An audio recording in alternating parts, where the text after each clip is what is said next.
As we had discussed in our previous tutorial, that RDBMS is a set of related tables and a huge database which consists of all related tables forms one RDBMS schema. So as you can see, we have taken an HR database with tables like employees, job history, jobs, locations, and departments. Let's have a look at how to add a database. There are three basic steps. First, create a schema, then create tables, and then add data into the tables. As you can see, currently we have these CSV files which we would like to add into the schema, that is HR database.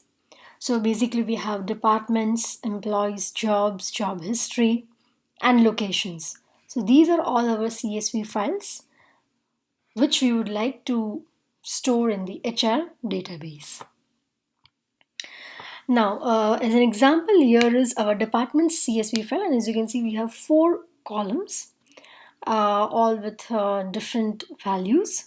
Similarly, we have employees CSV file having these columns, and there are some values filled in for these columns. And likewise, we have many different other CSV files, and all the data are stored in these CSV files. We will add these tables into the MySQL database, which we already created in the last tutorial. So here it is tutorial 1, and you just have to give your password. And as you can see, we have a MySQL workbench ready. Now first we need to check the server status, and here it is showing it is running, so we are good. And now let's have a check. So basically here we have a default schema. Now we would like to add our own schema, so just click on the add button in the above panel. You can give a name, a preferred name. Let's give tutorial 1 and click on the apply button. So as you can see, you can also create the schema with the help of a query. So the query creates schema, or you can just add the way we added automatically. And here it was successfully applied to the database, so our schema is ready. As you can see on the left panel, we have a tutorial 1 schema. Now we have two schemas, so there is a chance of collision. For that, we have to set one of these as a default schema. So let's set the one which we made as a default schema. And so there are different sets over here. The tables are empty, so the tables, the CSV files that we already created, we will add into these tables from the add button in the above panel. So you can name a table, you can give column names with data types to each column and set it as a primary key. You can have your indexes and you can even set your foreign key. Or else you can write a query to create a new table. So here we created a table employees having the following columns. As you can see, we have employee ID, first name, last name, the SSN, birth date, sex, address, job ID, salary, manager ID, and department ID. We have set data type to each of these. So here we have kept, for example, employee ID, the limit to the character is 9, so it cannot exceed 9 and it cannot even accept null. Similarly, we have limit set to first name, last name, etc. And employee ID is our primary key, which is unique. So once it is done, you just click on it. And it is a good habit to refresh once you have added a table, or you can even refresh later after you have added all tables. So as you can see, we have an employees table ready in the left panel. Similarly, we can have tables for job history. Again, here we have two primary key. One is employee ID and job ID. And once you click on the above button, it will save the table. And you can see bottom that it is showing query completed. Now you have some panels where you can see the status and how much is affected, what is the duration time.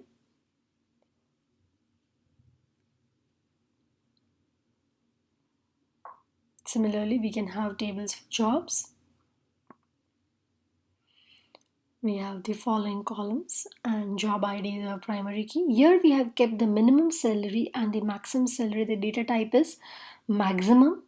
So it accepts 10 before the decimal point and 2 after the decimal point. Again, as you can see, the table is created, and once we have created all the tables, it will be reflected in the left panel, the departments table, and the department ID is our primary key.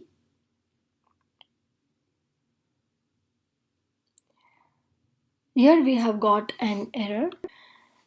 The primary key which we have set is department ID and this DEPT. So there's nothing like DEPT. We have set department ID as DEP. So once you correct it, as you can see, it will show that it is successful and the table will be created. Similarly, we have a locations table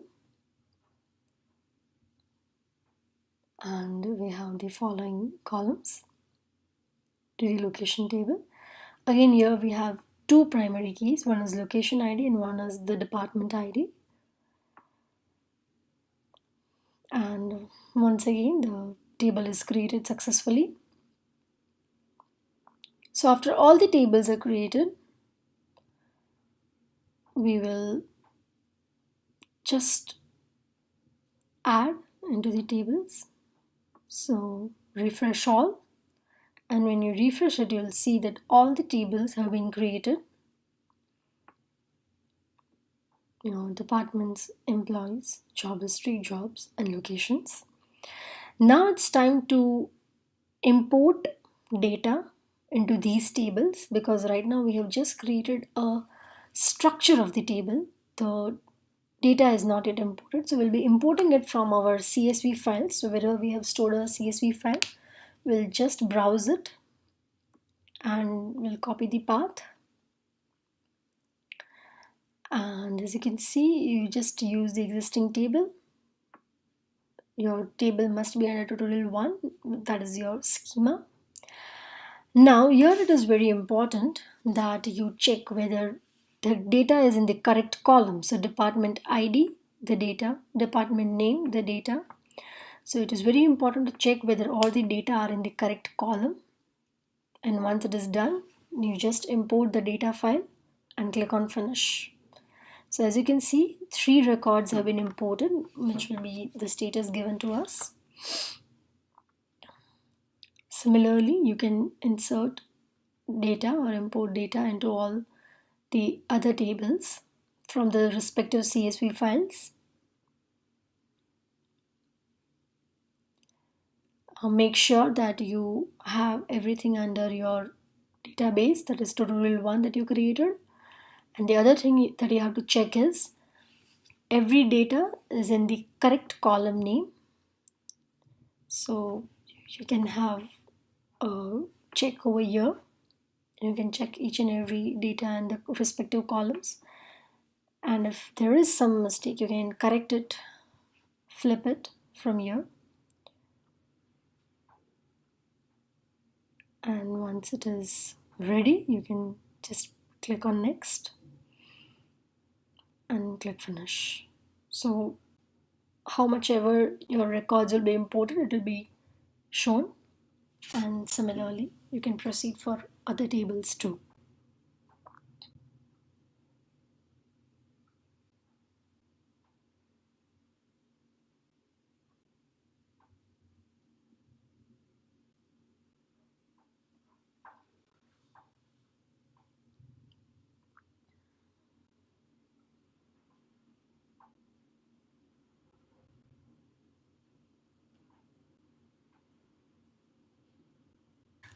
After we have added all the tables, let's perform a simple query to look at whether the tables are correctly inserted or not. So as you can see, a simple query is performed over here. That is select star from departments. Your star means all, so it selects all the data, all the columns from the table departments. Uh, so the syntax of the query will be select star from table name. If we want to select a specific column, then you can just write the name of the column and from the table name. So that specific column will be selected and the data of that specific column will be displayed.